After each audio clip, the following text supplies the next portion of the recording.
Hello and welcome back to the Second Take Podcast. My name is Kelvin Williams. I'm here with my co-host Marco Rogers, and today we have an episode packed full of college basketball. It is championship week, the second most exciting week in college basketball, right behind, of course, next week. So we're gonna give you a great episode today, let you know all you need to know for this week, and you can sit on your couch and watch some great basketball all weekend. So I'm very excited for it. Marco, will you get us started with just a little recap of what's happened since last time we were on the podcast?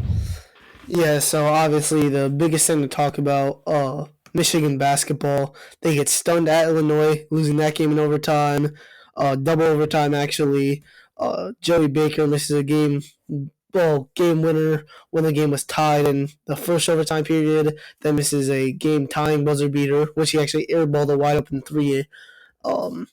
To tie the game in second overtime.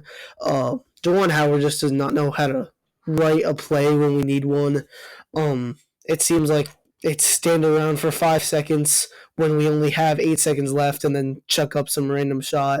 And then that Indiana game, pretty similar, loss in overtime. Had a chance with 13 seconds left. Pretty awful play call. And yeah, two very tough losses. And it felt like if we won either of those games, which were two games that I felt like we outplayed our opponent in. If we won either of those games, we'd probably be in the tournament right now. But now we're still going to have to do very well in the Big Ten tournament to get in. Yeah, I mean, you look at our entire season, it's literally just a tale of if we find a way to close out these close games, we are like a 3 or 4 seed in the tournament right now, and having a very good season. But instead, we have a loss to Central Michigan, and we are currently not in the tournament. So, tough go about it so far in close games for Michigan. But, I mean, if they can find a way to start winning these close games, we say it every week, we'll say it again. Once they find a way to win these close games, if they do, they might not, but if they do, they could definitely make a dent on the March Madness bracket. Marco?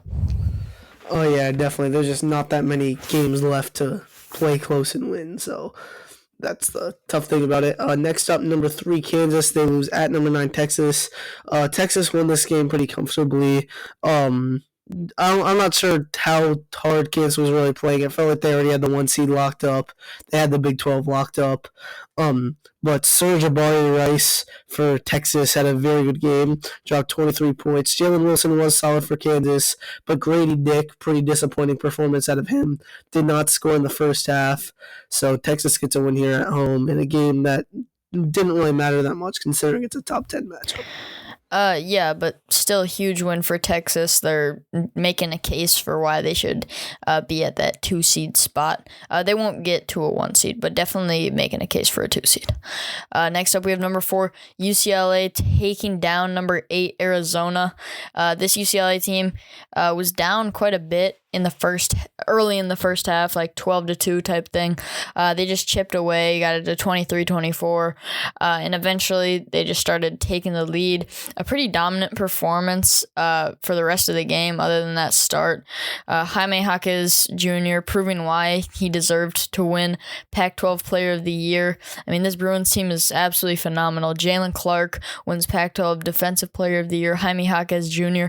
wins Pac-12 Player of the Year. Adem Bono wins Pac-12 Rookie of the Year, and Mick Cronin wins Pac-12 Coach of the Year. So, I mean, awards all around for this team, truly peaking at the right time. Marco? Yeah, UCLA, definitely a team that you want to watch out for in March. Definitely a national championship team, a national championship contender, and they definitely should be one to consider when doing your bracket to pick to win. Our final game that we'll be recapping, number 2 Bama lose at number 24 Texas A&M. Brandon Miller did not play bad, but he did foul out at the end. But Bama really played one of their worst offensive games of the season, and they still barely lost on the road at another very good opponent in Texas A&M. Which sort of shows how even when Bama's having an off night, they're still a very good team, capable of beating pretty much anyone in the country. Texas A&M does get a big win. I think they could possibly make a case for a 4 seed, maybe as high as a 3 seed if they make a nice run in the SEC tournament. But this was a very big one for them in terms of seeding. For sure, a huge win for Texas A&M there. Moving on, we're going to do some bubble team predictions where we think everyone on the bubble is going to land now that we are just a week and a half away from Selection Sunday. Really getting close. These bubble teams are going to have to close out the season strong if they're going to want to win or if they're going to want to make it into the tournament. So to start it off, Penn State, the last two games, they got a win over Northwestern in overtime. Good, solid win right there. And a win versus Maryland with a buzzer beater. Two great wins for Penn State. But unfortunately, they play Illinois in the first round of the Big Ten tournament. And I do not see them winning this game. So our Second Take podcast prediction, we have Penn State as the second team out currently. Marco.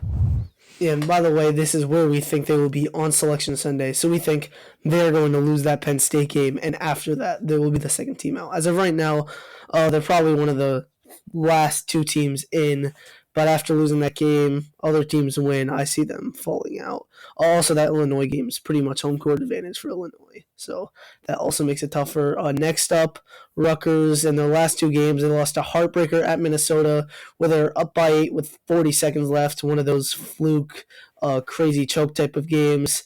Then Minnesota hit a buzzer beater, and then they lost to Northwestern. Very bad 2 games for them. And they're going to have to bounce back against Michigan, which we do not think that they will do in the first round of the Big Ten tournament. But they are not in that bad a situation right now. I have them as I think right now, Joe Lunardi has them as the second team or third team in. So I think if they win that Michigan game, they're probably safe. But if they lose that Michigan game, then we do not think that they'll make the tournament. So we have them as the first team out on Selection Sunday. Yeah, and personally, I'm really hoping that Rutgers is not in the tournament because that would mean that Michigan probably got the dub there. Next up, we have Nevada. In the last 2 games, a loss at Wyoming and a loss versus UNLV in overtime. 2 rough losses for a Nevada team that has a pretty strong record. One of their main resume points they're showing to the committee. They play San Jose State in the Mountain West tourney. And if they are able to win, they play a very solid ranked SDSU team. And if somehow they win that game, I could see them maybe jumping up into the tournament. But currently we actually have them as the 5th team out because we do not see them getting past SDSU in that Mountain West tourney. And these past 2 losses have just been too substantial. Marco? Yeah, I do think that they will win against San Jose State, but that San Diego State game is going to be very tough for them to win. And after those 2 performances at Wyoming, who's a bad team, and UNLV, not that good a team, you cannot lose those 2 games and expect to really make March. So we have them as the 5th team out. Next up, Oklahoma State. They won at Texas Tech, another bubble team who they probably just kicked out of the bubble pretty much. Texas Tech, tough loss for them. But actually, Oklahoma State had lost 4 straight prior to that Texas Tech game, so that was a huge win for them. They play Oklahoma in the Big 12 tournament, and if they win that, I believe they will play Kansas State, which they will most likely lose that game. But I think they will beat Oklahoma, and I think that alone is enough to get them in. We have them as the 3rd to last team in, so they would be our first 4 team as of right now. Yeah, I mean, the Big 12 is a phenomenal conference. So even though they're 17-14, I think they're going to be able to get the win over Oklahoma, like you said. And even if they lose to Kansas State, I think 18 wins is plenty for them to get into the tournament there. So I definitely am feeling good about them getting into the tourney. Next up, we have UNC. Took a rough loss to Duke at home. It was a great game. They play Boston College in the ACC tournament, and then they play Virginia if they win. Currently, we have them as the 3rd team out. I think Boston College for them, very winnable game, but having to run into Virginia in just your 2nd game, and trust me, like the ACC is not one of the better conferences in basketball this year, but having to run into a team like Virginia that's at the top of the conference, that's really going to hurt UNC here. So we got them as our third team out right now. Marco? Yeah, especially you're playing North Carolina the day after playing you're playing Virginia the day after playing a game, and Virginia has 5 days of rest, so they get to prepare for you. And yeah, there's going to be a more well rested team, so we think Virginia would win that game.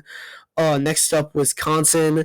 They won at Minnesota, very close game, should not have been that close, and they lost versus Purdue, very close game. They played that game well. Um, so they play Ohio State in the first round of the Big Ten tournament. If they win that, then they play Iowa. I think those two games are both kind of uh, swing games for me. Ohio State's playing some better basketball as of right now. Played Michigan State pretty tough. They beat Illinois a week ago. Before that, they were awful, but now they're starting to play a little better. But I think Wisconsin maybe barely gets past Ohio State, but then they have to play Iowa again. Iowa coming off rest, Wisconsin playing the day before. So I think Iowa would win that game. So we have Wisconsin going 1-1 in the Big Ten tournament and being the fourth team out of March Madness. Yeah, definitely a must-win game over Ohio State for them. And if they can find a way to get past Iowa, maybe they'll find themselves in the tournament, but I have a hard time seeing that happen. Next up, we have Arizona State. 2 recent losses to number 4 UCLA and at USC. They went to LA and got destroyed by both, not destroyed, but they got handled by both LA teams. Coming up, they play Oregon State. And then if they are able to get past them, they play USC, a team they just lost to. But this Arizona State has some very quality wins. That one over Arizona last week was huge for them as a resume bolster. So we actually have them as our second to last team in. So Arizona State definitely needs to win that Oregon State game. And I think they can get past USC also and solidify their chances of making the tournament. Marco? Yeah, we were talking about how the rest day does play an advantage and it would for USC here, but USC is just not really that good of a team. I think Arizona State's better, although USC did win that game. I believe Arizona State beat them at home, so they split in the regular season. So I think Arizona State wins those 2 games, probably loses to UCLA in the third round of the Pac-12 tournament, we have them getting in as the second to last team into the tournament. Next up, Pittsburgh. They play Georgia Tech in the first round of the ACC tournament. If they win that, they play Duke. As of right now, they're really not in that bad of a spot. We have them at around the sixth to last team in as of right now. I think they win that Georgia Tech game, but I do think that they'll lose to Duke. So we have them as the fourth to last team in. Lots of people are saying that they shouldn't be that far in the tournament, but I'm not really sure why. I mean, they've had quite a few pretty nice wins, so I think as long as they do not lose that Georgia Tech game, they should be pretty safe. Yeah, I agree, and I even think that they can possibly get a win over Duke. So this Pittsburgh team has improved so much since that start of the season where they were getting blown out by a not good Michigan team. They've come a long way, and I agree. I think if they're able to get that win over Georgia Tech, they're pretty solid going into Selection Sunday. Our final team on the bubble, Michigan. We have Rutgers, then Purdue if we win. We currently have us as the last team in, but it's going to take a for sure win over Rutgers. Definitely need to win that one. And I think we solidify our chances if we beat Purdue. If not, I think we still have a chance, but I think that Purdue win will almost guarantee us a spot. So if we're able to get past the first 2 rounds, I even think we have a chance at going all the way in the Big Ten tournament, to be honest, because, Purdue's at the top, and I think we can beat them for sure. So Michigan at an interesting spot.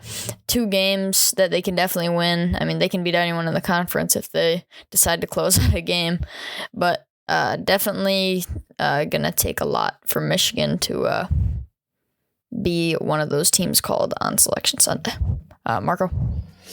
Yeah, we have them as the last team in. I think if they beat Rutgers and Purdue, I think we'll maybe even have a bye and not have to play in the first four. However, I think that Purdue game is sort of 50-50. So if we lose to Purdue, then we probably have around a 40% chance of getting in. If we beat Purdue, we have closer to a 70% chance. So I think last team in is sort of to even it out. So I think we have a decent chance of getting in, but still not as great as if we had won one of those games in this past week. Yeah, definitely taking those 2 L's in this past week hurt drastically. It hurt even more emotionally that they were both in overtime. Next up, we're going to do some conference tournament predictions. We're going to go a little more in-depth on the Big Ten one, and then we'll quickly go over the rest of the Power 5 conferences. So let's start off with the Big Ten. In the first rounds, we have Maryland versus Nebraska. We have Nebraska versus Minnesota. We have Nebraska winning that game, and Wisconsin over Ohio State in the other first round game. Those are basically playing games for the Big Ten tournament, so we're not worried about those ones too much. So first real game we're going to talk about, Michigan versus Rutgers. 8 versus 9, I believe, for the Big Ten tournament. We have Michigan taking the dub in this one. I just think Michigan's a better team here. When they play good, they're so good, but they're just such a talented team, but they haven't been able to close out games. So hopefully it's not too close of a game, and hopefully we can handle this one with a pretty big lead. Marco? Yeah, I think it'll be pretty similar to that first Rutgers game where it's pretty close throughout most of the first half and some of the second half, but then Rutgers has pretty much no offense. They're all defense, and their defense isn't really that good. So I think Michigan, if we hit some shots, we should win this game and by around 10 points, something like that. Next up, Illinois versus Penn State. This is going to be a very, very good game. Illinois, to me, seems like the team that they could either go all the way, even win the Big Ten tournament, make a run in the NCAA tournament, or they could lose this game to Penn State. Illinois has all the talent, possibly the most talented team in the Big Ten, with Terrence Shannon, Brandon Mayer, Hawkins, just lots of great players. And I think they're starting to put that together. They had a nice comeback late against Purdue, even though they lost that game. They're down by 25 and ended up losing it by 3. They played well in the end of the Michigan game, so I have Penn State winning this game over Penn State. Illinois winning this game over Penn State. Yep. Next up, we have Maryland versus Nebraska because we have Nebraska winning that first round game. We have Maryland taking this one. I think Nebraska's a solid team. I think they'll put up a fight in this one. But Maryland I feel like they've just been more consistent throughout the entire season. And even if they're not playing their best basketball right now, I feel like teams usually show up to their max potential in March. And I think that's what Maryland's going to do, and they'll get it on here. Marco? Yeah, Maryland sort of seems like a March team to me with Jameer Young, pretty talented team. They were doing well in non-conference and sort of started slumping once they played against Big Ten teams. So I think here in March they'll start sort of hitting their stride again. So we have Maryland here. Then Iowa versus Wisconsin, who we think Wisconsin will beat Ohio State. This is going to be a very, very close game. Iowa is really not that good, but Iowa coming off multiple days of rest, Wisconsin playing the day before. We have Iowa winning this game. I think this will be a very close game, possibly a buzzer beater here. Wouldn't we love to see that? Next up, we got the third round games. Started off Purdue versus Michigan. We actually chose Michigan to get that done here. Last time Michigan faced off against Purdue, Zach Edey could not be stopped. Hunter Dickinson was kind of going through it in the post. Edey just couldn't miss. But we were also just beat. We lost by 5, but it felt like we were right there, which we were. And we think Michigan's going to turn the tables here, get a good win over Purdue, and solidify their chances in the tournament. Marco? Yeah, honestly, I feel like this game is pretty 50-50. Dickinson's going to have to play defense in the post. Edey cannot score over 25 points again and just do whatever he wants. However, surrounding the bigs, Michigan has the better team. Purdue really is an average team around Zach Edey. They just have a great system around him. But I think we can play solid defense around them. And as long as this game is not within 5 points in the final 2 minutes, Michigan, I think, can win this game against a Purdue team that honestly is less talented than us. We just have to put it together, which we usually do in March. However, we have not really done it this year. But maybe Jawan Howard can start learning how to run good plays in the last 2 minutes. Wouldn't that be nice? All right, next up we have Northwestern versus Illinois. We have Illinois taking it home here. I just think Illinois, they have Matthew Meyer, one of the best stretch bigs you'll see. He's also an incredibly good defender. Just a good all-around big right there. And they also have Terrence Shannon at guard. Just a really good all-around team right here. And I just don't think Northwestern's has enough pieces to keep up with them here. And I think Illinois is going to take it here. Marco? Yeah, honestly, I think that Illinois-Penn State game might be closer than Illinois versus Northwestern. This game will be very crowded, though, as the Big Ten tournament will be taking place in Chicago. Evanston, about 20-minute drive from Chicago. Champaign, about an hour drive from Chicago, but lots of Illinois fans in the Chicago area. So it should be a pretty packed game here, pretty exciting. But we do have Illinois winning as they are the more talented team. Next up, Indiana versus Maryland. Indiana really does not seem like that good of a team to me. As long as Maryland can somewhat stop Tracy Jackson Davis in the post, I think they'll win this game. They have better play besides the big position. And Indiana, they needed 2 lucky wins against Michigan. They just don't really strike me as that good of a team outside of Tracy Jackson Davis, who is a great player who will have success in this game. But I just don't think he'll have enough success to make up for Indiana's lack of talent at other positions. So I have Maryland winning this game. Yeah, I mean, outside of Jalen Hood, Scafino, and Trace Jackson Davis, this Indiana team is really bland. They don't really have any type of shooters or anything. It's really just those 2 guys that have given them so much success. And don't get me wrong, both those 2 guys are great players. But I agree. I don't think it's going to be enough.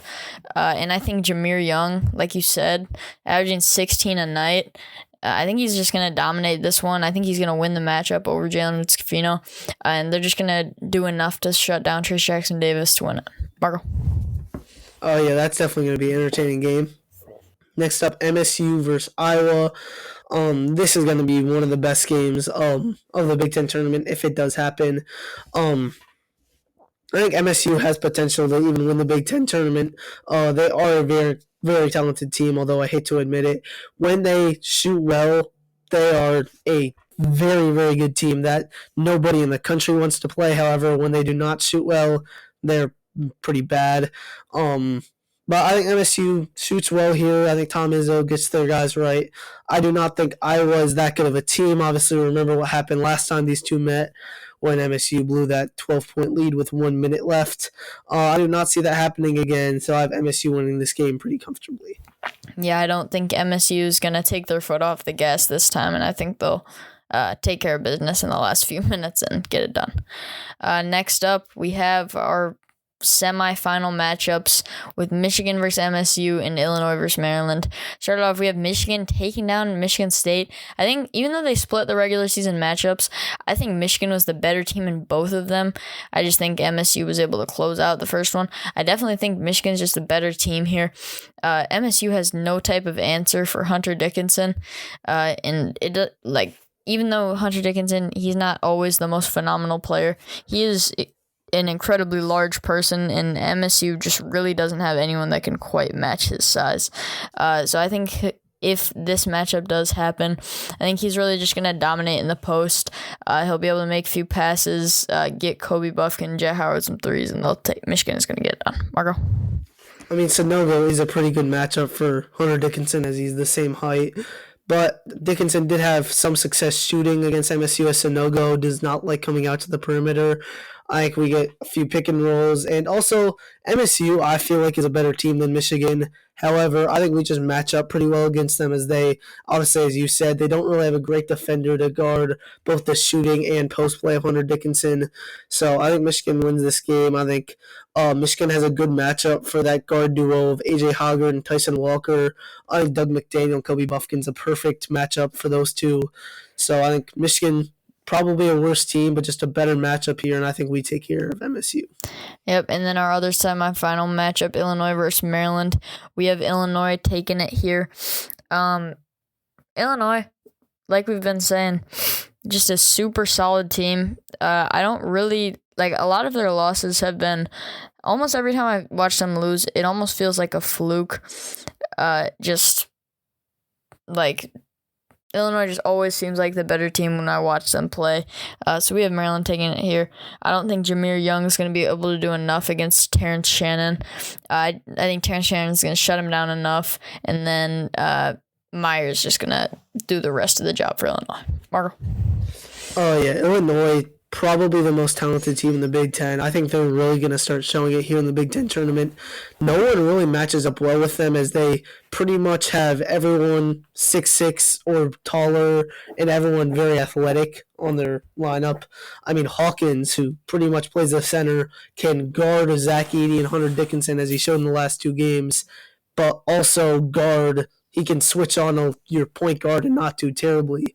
This team just plays sort of like the Toronto Raptors, where everyone's just huge, long, and they're just very good at defense. They can all drive, they can all shoot. They're just a tough matchup for anyone, so I have them winning this game. Yeah, Illinois truly looking like a dangerous team. And to cap off our Big Ten tournament predictions, we have Michigan versus Illinois in the conference championship. Marco, who you got? This game is, well, obviously the whole tournament being played in Chicago. I think Illinois wins this game, not specifically because of that. We simply do not match up that well with them. That first game against them was on the road, and we did outplay them in the end. However, they were up by 8 with like 2 minutes left. Then we had a couple pretty weird plays. A Kobe Buffkin and one jumper. So Illinois outplayed us for a majority of that game, although we did probably end up deserving it in overtime. However, Joey Baker sold. Illinois just is not a good matchup for anyone in this tournament, so that's why I have them winning the Big Ten tournament. Yeah, I would say I have to agree with you. Like, as much as I want to say Michigan wins it all, I think we do enough to get our bid into March Madness, but I don't think we match up well enough against Illinois to get the dub here.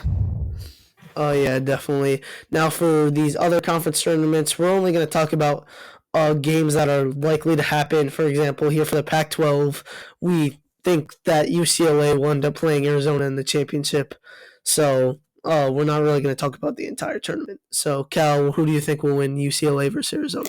I got UCLA winning another game against Arizona here. I just think Tubelis on Arizona, everyone says he's all this, he's all that, but he doesn't match up well enough against UCLA. They're such a good defensive team, and I think UCLA wins the Pac-12. Marco? Oh, yeah, that's agreeable. UCLA is a better team here. I see them winning this game, even with a couple of banged-up players.